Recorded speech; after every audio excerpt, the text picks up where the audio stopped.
Hi everyone, in front of me I've got ZTE Blade A51, and let me share with you how to activate automatic system updates on this device.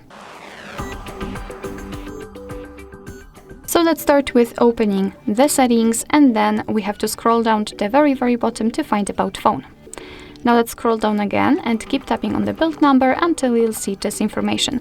If you want to learn more about the developer options, let's find our tutorial. I've just recorded it so you can learn some useful features.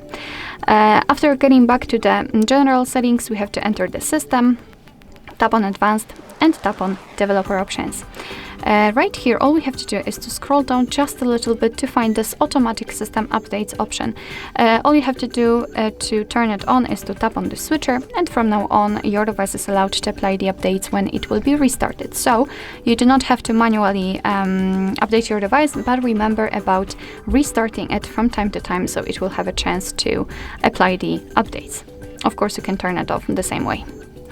Alright, so that will be all. Thank you so much for watching. I hope that this video was helpful, and if it was, please hit the subscribe button and leave the thumbs up.